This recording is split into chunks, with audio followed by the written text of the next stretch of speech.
படையாய் இளைஞர் படையாய் உரிமை மீட்க நீ எழுந்து வா. கடமை கண்ணியம் கட்டுப்பாட்டினில் சூரியனாய் நீ சுழன்று வா. கழக கொள்கை வழியிலே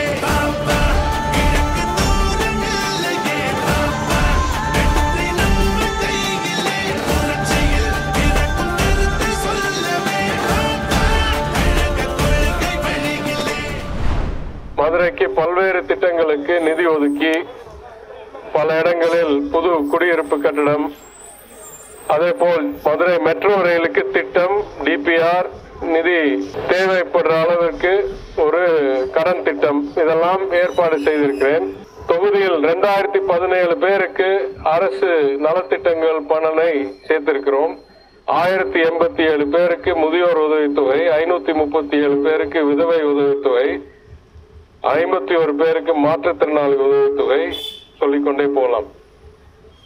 சில சமயம் உங்களுக்கு எங்களை தேடி வருவது கடினமாக இருக்கும் என்றதனால் நாங்கள் உங்களை தேடி வந்து கேம்ப் நடத்தி அதில் கண்டறிய வரும் தேவைகளை பூர்த்தி செய்கிறோம். குறிப்பாக இன்றைக்கு 3 பேர் எங்கள் உதவியுடன் 3 சக்கர வாகன வண்டி பெற்றவர்கள் இங்கே இருக்கிறார்கள். கைலை நாதன் அவர்கள் கை தூங்க. வேலூர் காரா, நன்றி. கார்த்திக் பாண்டி சார், யாராவது ஒருத்தர் உங்களுக்கு முதல் தேவை என்று எங்களுக்கு தெரிய வந்த பிறகு எத்தனை நாட்களுக்குள் உங்களுக்கு வண்டியை கொண்டாந்து சேர்த்தோம் என்று சொல்லுங்கள். ஒரே மாதத்தில் கண்டறிந்து அந்த வண்டியை கொண்டாந்து சேர்த்திருக்கோம். இதுதான் செயல்திறன் என்று கூறுவேன். அதே போல் முதியோர் உதவித்தொகை பெற்று தந்தவர்கள் சிலர் இங்க இருக்கார்களா? மலைராஜ், நீங்களா? எத்தனை நாள் காத்திருந்தீங்க? நாங்க பெற்றுக்கொள்வதற்கு முன்னால் விண்ணப்பம் போட்டு எத்தனை நாள் ஆச்சு? 3 வருஷம் ஆச்சு. எதிர்கட்சிக்கு அவங்க அதிமுக ஆட்சி இருந்த காலத்திலிருந்து பிறகு வாங்கி கொடுத்தோம். கந்தசாமி இருக்காரா? உங்களுக்கு எத்தனை நாள் காத்திருந்தீங்க? என்ன சொல்ற? உடனே கிடைச்சிருச்சு. ஏன்னா எங்க காலத்துல கேட்டா உடனே கிடைச்சிடும். அதே போல் தையல் இயந்திரம் ராமலட்சுமி இருக்கீங்களா? அங்க இருக்காங்க. எத்தனை நாள் ஆச்சுமா நீங்க கோரிக்கை வைத்து நாங்க கொடுத்ததுக்கு? 40 நாள் தான் ஆச்சு. அதனால் நான் தொகுதி அளவில், தனிநபர் அளவில் இதுதான் செயல்திறன், இதுதான் மனிதநேயம் என்று கூறுவேன். நான் நிதியமைச்சராக இருந்த 2 ஆண்டுகள் ஒரு புது கலெக்டர் ஆபீஸ்க்கோ தாலுகா ஆபீஸ்க்கோ ஒரு புது ட்ரெஜரி என் துறையிலேயே கருவூலத்துக்கோ நான் கையெழுத்து போடவில்லை. அரசாங்கம் இனிமே நம்ம பணத்தை நம்ம மேல் செலவு பண்ணக்கூடாது, மக்கள் மேல் செலவு பண்ணணுன்றதுக்கு ஒதுக்கி வைத்து நின்றவன் நான். மாண்பு முதலமைச்சர் அவர்கள் 2 நாட்களுக்கு முன் மதுரையில் ஒரு பெரிய பிரச்சாரம், மாபெரும் பிரச்சாரம், மாநாடு மாதிரி ஒரு பிரச்சாரத்தில் உரையாற்றினார்கள். அப்ப கூறினார்கள், அதிமுக ஆட்சி 10 ஆண்டு முடிந்த போது நிதிநிலை மற்றும் நிர்வாகத்திறன் எவ்வளவு பாழடைஞ்சு கிடந்தது என்று நான் கூறுவேன். ஏன் இங்கேயே உட்கார்ந்து இருக்காரு பிடிஆர், அவரு கேட்டா அவர் தெளிவாக சொல்லுவார் என்று சொன்னார் முதலமைச்சர். அந்த அடிப்படையில் நான் சொல்றேன், இதுவரைக்கும் இல்லாத ஒரு மோசமான நிலையை வைத்து சென்றார்களே தவிர 20 ஆண்டுகளில் செய்யாத முன்னேற்றத்தை, சீர்திருத்தத்தை, மாற்றத்தை என் முதலமைச்சர் தயவோடு நான் செய்து, அதனால் வரலாற்றிலேயே இல்லாத விளைவு 2 ஆண்டுகள் தமிழ்நாடு மாநிலம் எடுத்த மொத்த கடன் குறைந்தது. ஆண்டுக்கு ஆண்டு மொத்த கடன் எடுத்தது குறைந்தது. அதே நேரத்தில் 1 லட்சம் கோடி ரூபாய்க்கு புது திட்டங்களை தீட்டி, புது சலுகைகளை உருவாக்கி அனைத்து மக்களும் பலன் பெறும் வகையில் உருவாக்கணும்.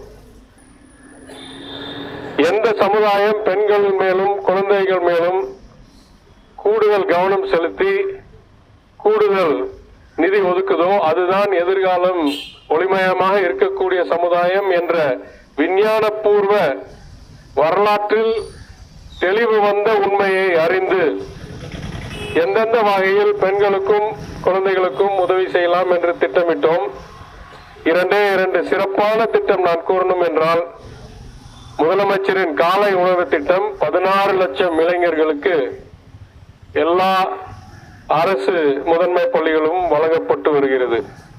அது இல்லாமல் 1.15 கோடி மகளிருக்கு மாதந்தோறும் 1000 ரூபாய் கலைஞர் மகளிர் உரிமை திட்டம். அப்போ மீண்டும் நான் சொல்கிறேன், மனித நேயமும்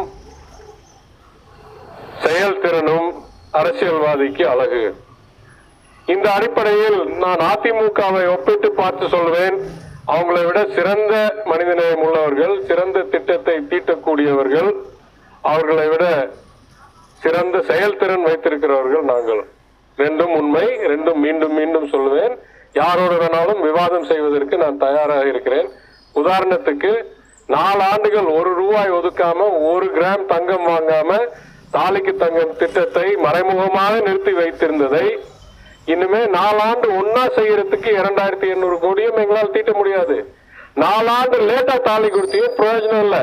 அதனால் இந்த திட்டத்தை இதோடு ரத்து செஞ்சு இனிமேல் இதுக்கு பதிலாக கல்வி ஊக்கத்தொகையாக பெண்களுக்கு புதுமை பெண் திட்டம் என்று 1000 ரூபாய் மாதத்துக்கு கொடுப்போம்னு திட்டத்தை மாத்தினவர்கள் நாங்கள்.